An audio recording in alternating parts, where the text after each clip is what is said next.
On the 19th of September 1944, on a muddy logging track 3 kilometers east of the Belgian village of Hafeliz, a Feldwebel named Ernst Häfner crouched behind a fallen oak and watched the last man in his patrol raise a closed fist. The column stopped. Häfner had been a scout since 1941. He had spent 3 years reading forests. The Pripyat Marshes, the pine barrens south of Leningrad, the birch corridors of Belarus. He had moved through all of them, in darkness, in snow, in fog, reading the ground the way a doctor reads a pulse, feeling the wrong thing, the snapped twig, the smell that did not belong, the silence where birds should have been. He was 31 years old, and he had survived things that had killed most of the men he started with. Not because he was lucky, but because he had built inside himself a machine for detecting danger before danger detected him. He was, by any measure, the German best scout that the army used to measure such things, exceptional. And on this morning, crouching behind this fallen oak on this logging track in Belgium, Ernst Häfner was looking at a set of American boot prints in the mud, and something in the machine was telling him not to follow them. He did not know yet what the feeling meant. He only knew that it was there. The same low hum in the chest that had saved his life outside Demyansk in February of 1942, when a Red Army patrol had left tracks in fresh snow, and something, some quality of the spacing, some detail he could not name, told him to go around rather than forward. He had gone around. The men who went forward did not come back. He trusted the feeling the way a blind man trusts a wall. You don't question it. You put your hand on it and you let it guide you. What Häfner could not have articulated to his men, crouching there in the gray September light with the forest dripping around them, was that the feeling was not about the tracks themselves. It was about what the tracks were not doing. American soldiers retreating through a Belgian forest in September of 1944 should have been moving fast. They should have been moving in a loose column. Men spacing out under fire discipline.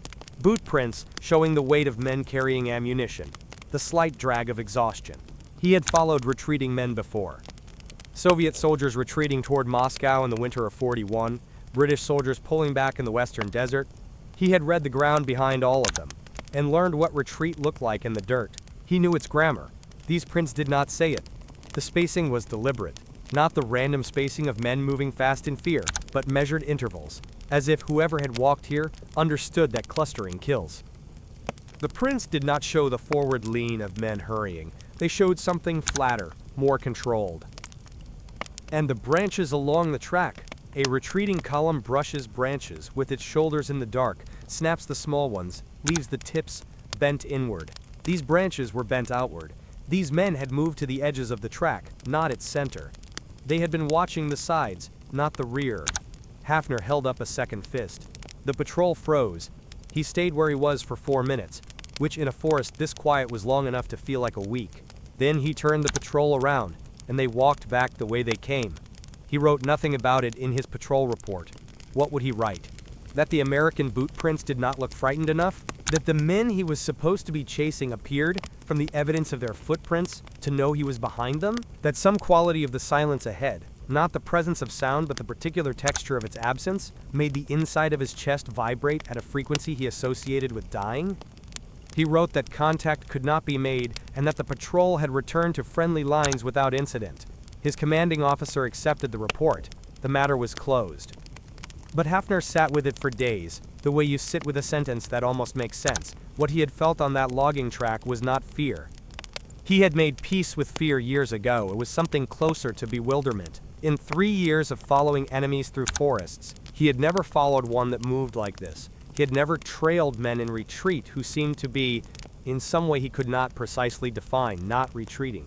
He would spend the next 4 months discovering that he was right. To understand what Ernst Häfner was reading in those boot prints, you have to understand what it meant to be a German scout in 1944, and how the skills required to survive on the Eastern Front had quietly become the wrong skills for the war the Americans were fighting. This is a story about expertise, about what happens when the best trained practitioners of a craft encounter a problem their craft was not designed to solve, about the specific, systematic, and in many ways deeply unfair way that the United States Army made German military experience not merely insufficient, but actively dangerous. It begins with a man most people have never heard of. In a camp in Virginia, 2 years before Häfner crouched behind that fallen oak. Colonel Russell Wittrup was not famous. He had not written a celebrated manual on tactics. He had not commanded troops in combat. What he had done, in the spring and summer of 1942, at the infantry school at Fort Benning, Georgia, was study a question that no other army on earth was asking, with the same urgency. The question was this: if you had 18 months to produce a rifleman, what would you spend the last 6 months on? Not basic marksmanship, not physical fitness, not map reading. Those were the first 12 months. What would fill the last 6? The months that turned a trained soldier into a combat soldier? The British answer, refined through 2 years of war in North Africa and a century of colonial fighting, was discipline, unit cohesion, obedience to the chain of command, patience, and the ability to endure conditions without breaking. The German answer, refined through 4 years of war and several centuries of Prussian military culture, was doctrine. Exhaustive, well-tested tactical doctrine that a soldier learned until it became reflex, until he did not need to think because the thinking had already been done for him and encoded in his muscles. Both answers worked. Both produced soldiers who could fight. The German system in particular had produced the finest tactical army in the world, and the scouts and patrol leaders who came out of it were among the best in the war on any side. Häfner himself was proof of this. What he could do in a forest, what he could extract from a set of boot prints and a pattern of broken branches, was genuinely extraordinary. The problem was not the quality of what the German system produced. The problem was the question the German system had been designed to answer, which was, how do you make a soldier brilliant at executing plans? Wittrup and the officers around him at Benning were arriving at a third answer to the training question, one that made almost no sense in the context of professional military thinking, and which would, in the autumn of 1944, in a Belgian forest, make Ernst Häfner feel as though the ground had shifted under his feet. The American answer was initiative. Not the word, the thing. The actual transfer to individual soldiers of the authority to make decisions that in every other army on earth were made by officers. Wittrup's infantry in battle, which became the doctrinal foundation for how American infantry was trained, argued something that would have been heretical in the Wehrmacht.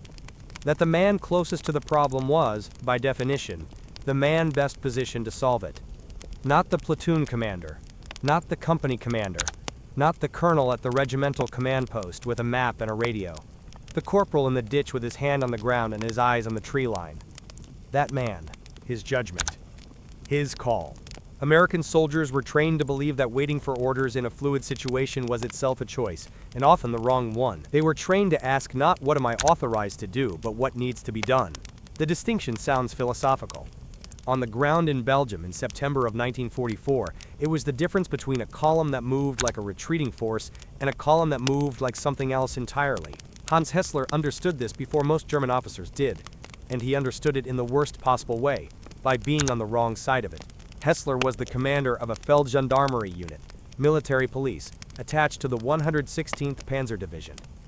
And in September of 1944, his job included gathering intelligence on American movements east of the Meuse River. He was not a scout, not in Häfner's sense, but he was experienced, methodical, and intelligent, a man who had spent 4 years reading the behavior of soldiers under stress. He had processed enough prisoners to know how men behaved when they were broken and when they were not. On the morning of the 14th of September, his unit intercepted what appeared to be a disorganized element of the American 30th Infantry Division falling back toward Liège. The Americans were moving without vehicles, in small groups, separated, apparently without communications.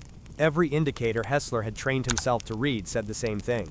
These men were lost, demoralized, and retreating without order. He filed a report describing a broken unit in disarray. The 30th Infantry Division attacked the following morning with 2 regiments and a battalion of armor. The disorganized elements that Häfner had observed were the lead squads of a deliberate infiltration.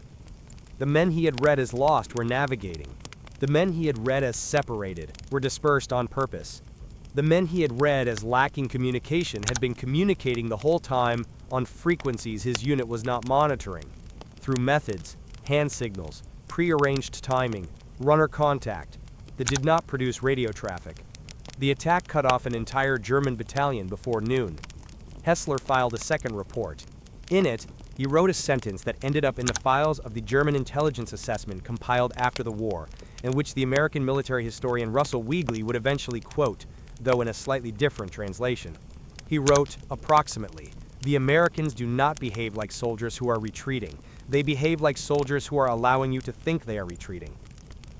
This is not the same thing, and I confess that before this morning I did not understand the difference. He understood it now.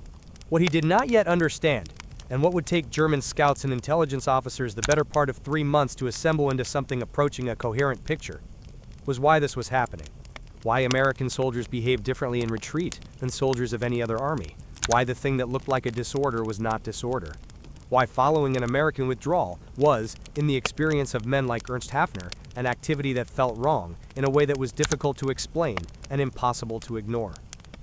The answer begins not in Belgium in September of 1944, but in the forests of Georgia and the fields of Louisiana in 1941 and 1942, in the largest military training exercises the United States Army had ever conducted, and in a decision that one American general made that would, 3 years later, cause German scouts to turn their patrols around at the edges of logging tracks.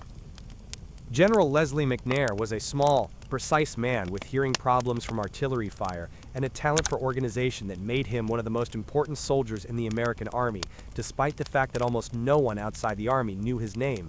He ran Army ground forces, which meant he was responsible for producing the soldiers who would fight the war. He had studied the first 2 years of the conflict with the analytical detachment of an engineer examining a failed structure. And what he had concluded about the war so far was not widely shared among his peers. Most American officers looked at German success in France and the Soviet Union and saw superiority of equipment, superiority of training, superiority of doctrine. McNair looked at the same evidence and saw something different. He saw the limits of planning. The German army was magnificent when the plan worked. When the plan broke down, when the front became fluid and the communications failed and the maps became lies, the German soldier waited for instructions. He was trained to execute orders with extraordinary precision. He was not trained to generate them. McNair had a name for what he wanted to build instead. He called it battle inoculation, and he spent the year 1941 dragging hundreds of thousands of American soldiers through training exercises designed to produce not perfect execution of pre-planned maneuvers, but comfort with chaos. The ability to function when the plan was gone, and the officer was dead, and the radio was silent, and you were alone in a piece of ground with a rifle and 4 other men, and absolutely no idea what was happening, 100 yards in either direction. The Louisiana maneuvers of 1941 became infamous for precisely this reason. American soldiers spent weeks in situations designed to be unresolvable. Units lost contact with their headquarters for days. Officers were ruled notionally dead and replaced by sergeants. Sergeants were replaced by corporals. Plans were changed mid-execution, and the new plans were changed again before they could be executed. Men were pushed until the question was no longer how do I follow these orders, but how do I survive this situation? And then they were pushed some more. Many officers hated it. The messiness offended their professional instincts. A training exercise should, by their reasoning, teach correct behavior, not reward improvisation. McNair disagreed. He believed that what a soldier learned from disorder was more durable than what he learned from order, because disorder was what war actually contained. By 1944, 3 years of this philosophy had produced something that German scouts were encountering in Belgian forests, without quite understanding what they were looking at. An American soldier on patrol, even a soldier in apparent retreat, had been trained in a way that left a different mark on the ground than a Soviet soldier or a British soldier or a German soldier. He made different decisions. He moved differently.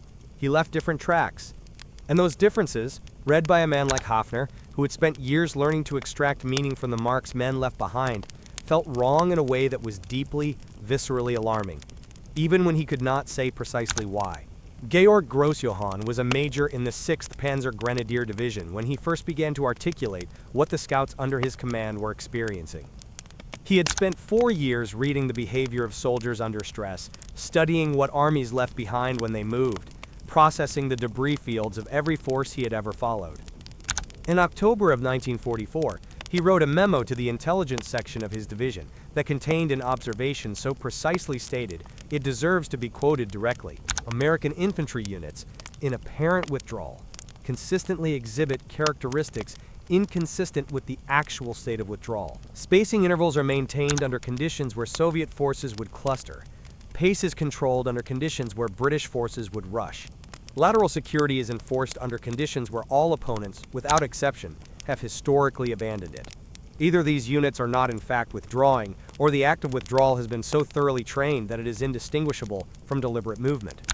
Either interpretation is problematic. The first means we are being deceived. The second means we have been using the wrong assessment tools entirely.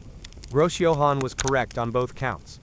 And what he was observing in those Belgian fields was the product of something built years earlier and thousands of kilometers away at a training base in Louisiana, where American officers had decided that the most important thing a soldier could be trained to do was to keep being a soldier regardless of which direction he was moving. Karl Rothenberg was a lieutenant in the 12th SS Panzer Division Hitlerjugend, who, across the autumn of 1944, gathered similar observations from his own patrol leaders. By November, he had built a picture detailed enough to commit to his diary. He wrote, "The Americans have trained their soldiers to retreat as soldiers, not as men. This distinction, which I would not have understood 6 months ago, is the difference. A man retreating is moving away from danger. A soldier retreating is conducting a tactical operation in the opposite direction from the one he prefers. The first leaves evidence of fear. The second leaves evidence of discipline. We have been reading American withdrawals as evidence of fear. They are evidence of discipline. This means our assessments of American combat effectiveness, based on retrograde behavior, have been systematically wrong since we began fighting them." He was right. And by the time the German High Command began to understand how wrong, it was the middle of November 1944, and three things were happening simultaneously that would, together, explain why German scouts did not merely approach American withdrawals with caution. In some sectors, along some axes, in the experience of some specific units, they stopped following them entirely. The first thing was what American artillery was doing to scouts. An artillery observer in the United States Army in 1944 could call fire within a radius of roughly 300 meters of his own position. This meant that a patrol following an American retrograde could come under artillery fire at any moment, from a source they could not see, directed by a man they could not locate, who might be anywhere in the 300 meters around their target. The German artillery system worked differently. Fire was called from designated observation posts, typically elevated terrain or prepared positions, with communication back to a fire direction center through channels that took time to activate. The American system, with its centralized fire direction and its radios carried by forward observers embedded in the infantry, could respond to a contact report in 3 minutes or less. A German scout patrol following an American withdrawal would, on average, achieve roughly 6 minutes of observation before the Americans became aware of them. In 6 minutes, the American observer had time to identify the patrol, determine its size and direction, and request fire.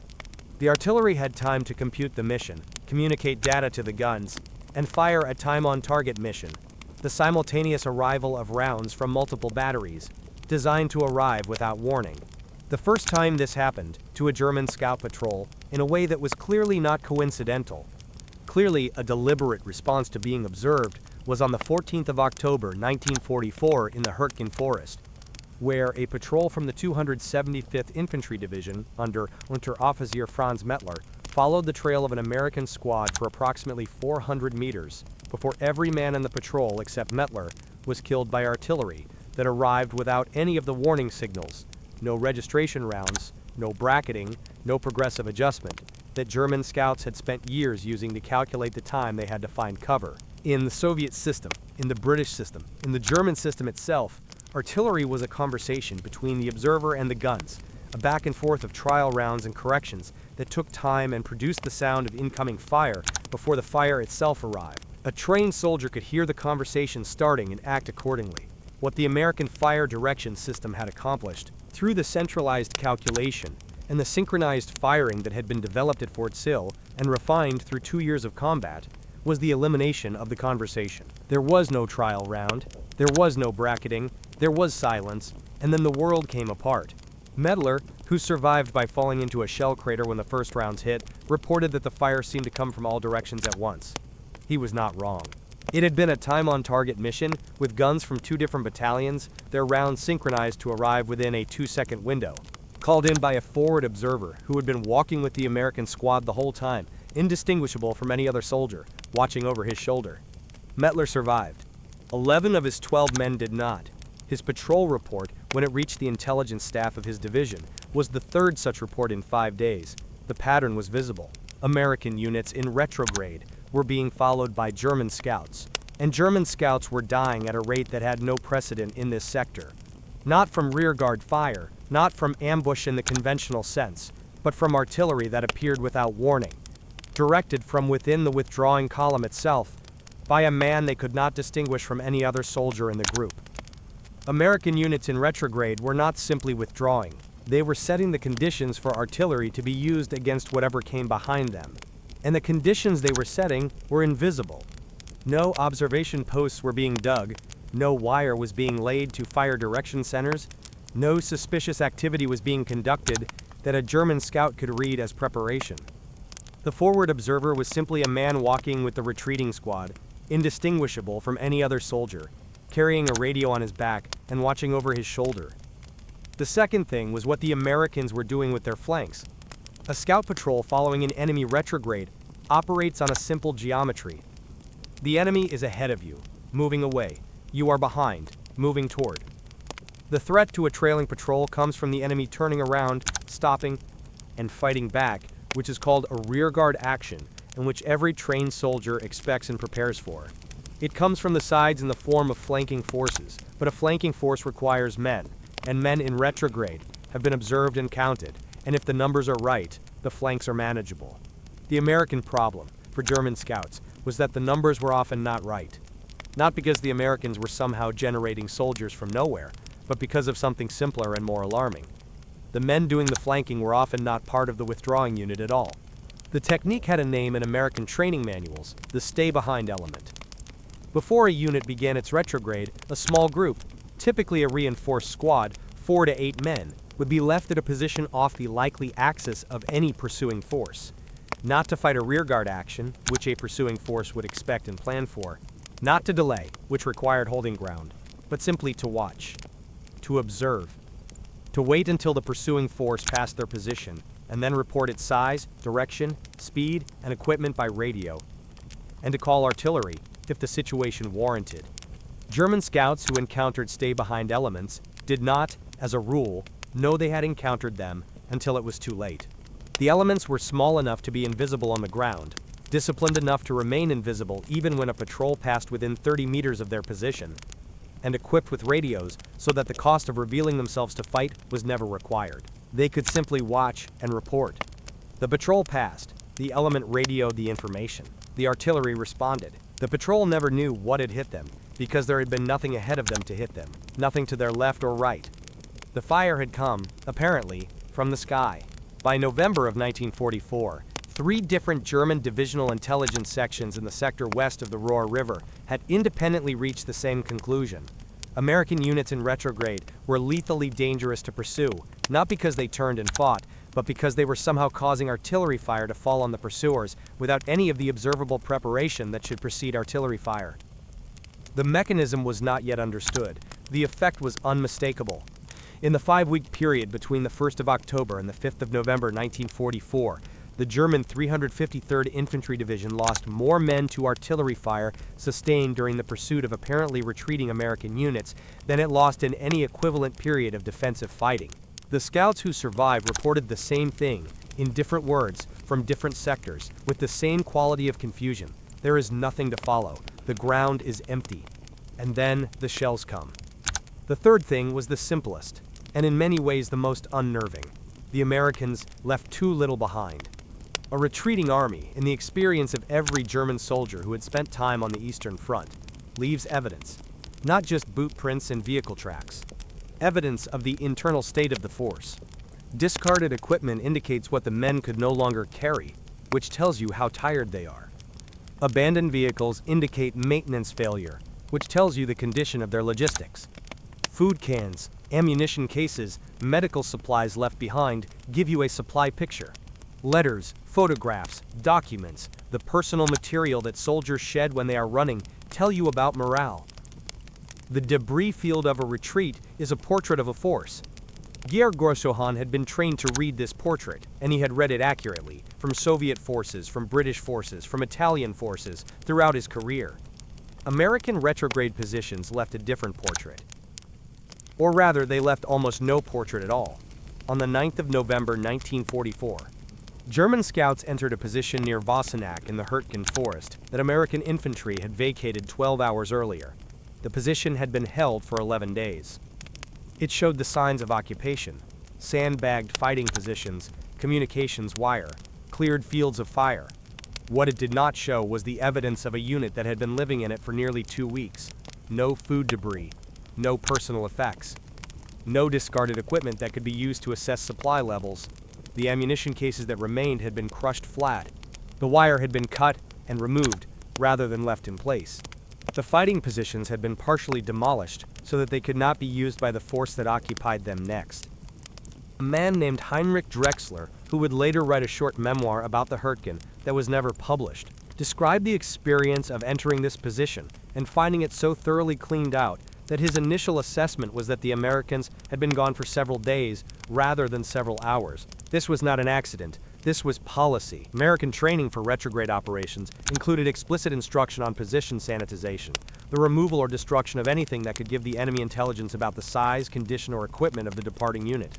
Soldiers were trained to carry out their personal effects, to police their ammunition consumption, to destroy what could not be carried. The purpose was precisely what Drexler experienced: to prevent the enemy from reading the portrait. Drexler wrote, "The Americans remove themselves from their positions in a way that leaves the position itself intact, but leaves nothing of themselves. It is as though they were never there. This presents a problem that I cannot adequately explain to higher headquarters, because it is not the kind of problem that appears in intelligence summaries. It is a feeling problem. When you enter a position that an enemy has recently vacated, you expect to know something about that enemy. You expect the ground to tell you things. The American ground tells you nothing. And nothing in the reading of the ground is the most dangerous possible thing to find, because it means your picture of the enemy is the picture the enemy has chosen to give you, and you cannot know what he has left out." He was describing, without using the term, the experience of reading a deliberate deception.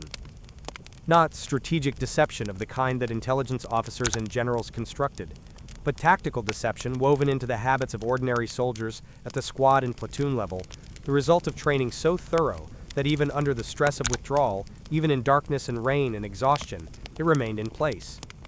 And that kind of deception, the kind that does not require any individual soldier to decide to deceive, that is simply the automatic output of men who have been trained to remain soldiers in every direction, is precisely the kind that cannot be broken by experience, because experience teaches you to look for deception in the behavior of individual men, and the Americans were not deceiving individually.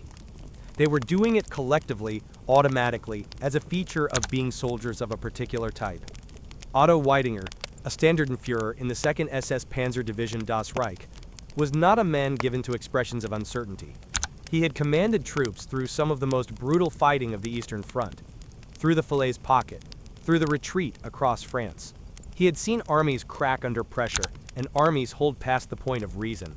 He had spent the summer and autumn of 1944 watching the Wehrmacht absorb losses that should have been catastrophic and remain in reduced form, functional.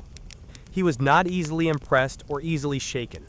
On the 22nd of November 1944, he submitted a written assessment to his corps commander that included a passage about American retrograde behavior that circulated afterward through several German staff sections, not because it was alarming in its content, but because of its tone, the tone of a man encountering something that does not fit the categories he has been given. He wrote, "There is a quality to American withdrawals that I cannot account for within the frameworks I have used for 3 years to assess enemy capabilities. Soviet forces in retrograde become disorganized and can be exploited. British forces in retrograde conduct ordered rearguard actions and can be predicted. American forces in retrograde seem to conduct some third operation for which I do not have a name. They are moving rearward while simultaneously setting conditions that benefit them rather than us. They remove their intelligence signature, they maintain their combat discipline, and they position fire assets in ways that punish pursuit without revealing themselves. I am not certain whether to classify this as a particularly effective form of retrograde, or as something else entirely. What I am certain of is that our scouts are not able to follow them at an acceptable cost. We have lost 3 patrol leaders and 11 soldiers in 6 days in this sector, while attempting to maintain contact with American forces conducting what our reports describe as a withdrawal. I am requesting guidance on how to pursue a force that behaves, in withdrawal, as though it is advancing." he received no guidance that has survived in the records. The Corps was too busy to formulate a response to a philosophical problem about American infantry behavior. The war was accelerating toward its conclusion, and the questions that mattered to the commanders above Wiedenger were larger and more pressing. But the question he had raised, the question of how to follow an enemy who had been trained to not be followed, was one that the men actually doing the following were answering in their own way. By the end of November 1944, in several sectors along the German line facing the American 1st and 9th Armies, experienced scout leaders were making decisions similar to the one Ernst Häfner had made on the logging track near Hüffelas in September. Not orders, not policy, not a directive from above. Individual decisions made by men with years of experience and well-calibrated survival instincts that the cost of following an American retrograde was too high to pay. Häfner himself made that decision explicitly on the 4th of December 1944, 15 kilometers east of where he had first encountered those boot prints in September. He was leading a 6-man patrol tasked with maintaining contact with the tail of what his intelligence section believed was the American 2nd Infantry Division pulling back from positions near the Ruhr. He had been on the trail for 40 minutes when he called the patrol to a halt. What he was actually doing was standing in a darkening forest, reading a set of signs in the ground that all said the same thing. The Americans ahead of him were not stumbling. They were not hurrying. They were not shedding equipment or breaking branches in the careless way of exhausted men trying to cover distance before the light failed. They were moving cleanly, in control, watching their flanks. He had been on this trail for 40 minutes, and they had not opened the gap between his patrol and their rear element by more than 50 meters. They were not trying to lose him. Because losing him was not what they wanted. What they wanted, he believed. They wanted him on a known trail at a known distance in a position where artillery registration would require no adjustment. The track said, "Come forward." The spacing said, "We know you are there." The absence of debris said, "We are not frightened." The controlled pace said, "We have done this before." Ernst Häfner turned his patrol around for the second time that autumn, and they walked back the way they came. And nothing happened, and he filed a report that said, contact could not be maintained. But that night, in the small notebook he kept folded inside his breast pocket, the one that was not a military document, and that he therefore wrote in plain language, he wrote something that he would carry with him for the rest of the war, and for many years afterward. He wrote, "There is a way of retreating that is the same as advancing, if you understand it correctly. These Americans understand it. I do not think they learned it by accident. Someone taught them to move like soldiers in both directions. And they listened, and now they move like soldiers in both directions. I have been following men in this war for 3 years, and I know what following men costs. With the Soviets, following was dangerous, because there were so many of them. With the British, following was dangerous, because they prepared their rear guards with discipline. With these Americans, following is dangerous for a reason I have not seen before. It is dangerous because they have designed the following to be dangerous. They have thought about what I will do when they leave, and they have arranged it so that what I do when they leave is the thing that kills me. I do not know how to fight an army that plans that far forward." What Häfner could not have known, crouching in that Belgian forest with his notebook and his instincts, was the name of the man most responsible for what he was feeling. Leslie McNair had spent the years 1941 and 1942 building a training philosophy that said a soldier is a soldier in every direction, and the Louisiana maneuvers and the infantry school curriculum at Fort Benning had drilled that philosophy into hundreds of thousands of American men until it became habit. Not theory, habit, the kind of habit that does not leave when the stress arrives. Because it was built under stress, because the entire point of the training was that you practiced chaos until chaos felt like the normal condition of soldiering and you kept being a soldier inside it, McNair did not survive to see what his philosophy produced.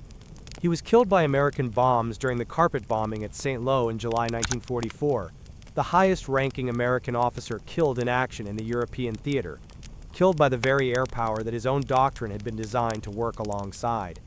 He was 61 years old. His death was classified for weeks because the army did not want the Germans to know that one of the architects of the American ground force had been present at the front, Georg Grossjohann, who had written the memo in October about American retrograde behavior and concluded that the assessment tools were wrong, survived the war, and lived until 1980. He never published his observations, but the memo remained in divisional records. Karl Rothenberg, the lieutenant who kept the diary and gathered the patrol leaders' accounts, was wounded in January 1945 and evacuated to Germany. His diary survived him. Willie Kohler, the patrol leader who said you cannot read the back of them, did not survive the war. He was killed in March 1945 near the Rhine. He was 27. Ernst Häfner survived. He was captured in April 1945 near Wiesbaden and returned to Bavaria in the autumn. He worked as a forester for the rest of his life, reading forests, reading the signs that men and animals leave behind, following trails. His small notebook passed to his son after his death in 1981. His son donated it to a Frankfurt archive, where it sits in a folder with other documents from ordinary soldiers of the Second World War, mostly unread. The last entry he made in it, dated the 9th of April 1945, 2 days before his capture, contains 8 words that require no translation or context, and that are as complete a summary of what he learned in 4 years of war as anything else he wrote. He wrote, "I learned finally that following is its own kind of defeat." He was right. And what had made following an American withdrawal a defeat was not a single weapon, not a single piece of technology, not the artillery alone, or the stay-behind elements alone, or the cleaned positions, or the disciplined spacing. It was all of it together, every layer of a system built around a single idea, the idea that a soldier is a soldier in every direction, under every condition, at every level of the force. That the private in the ditch is as responsible for doing his job correctly as the colonel at the command post. That the habit of soldiering does not belong only to the advance, or only to the elite, or only to men who have been told that the situation is under control. It belongs to everyone. Always. In both directions. The German army had built men who were magnificent when the plan worked. The Americans had built men who were soldiers when there was no plan at all. In the forests of Belgium, and the Hürtgen, and the Ardennes, in the autumn and winter of the hardest year of the war, the difference between those two things was the difference between a force you could follow and a force that had already planned, before it took a single step backward, what would happen to the man who tried. If this story gave you something, a detail you had not known, a name worth remembering, hit the like button. It is how stories about the ordinary soldiers, the patrol leaders, and the scouts who figured things out the hardest possible way reach the people who want to hear them. If you are not subscribed, now is the time. I would like to know where you are watching from. And if someone in your family served in the Second World War, on any side, their story belongs in the comments. These histories survive because people keep them.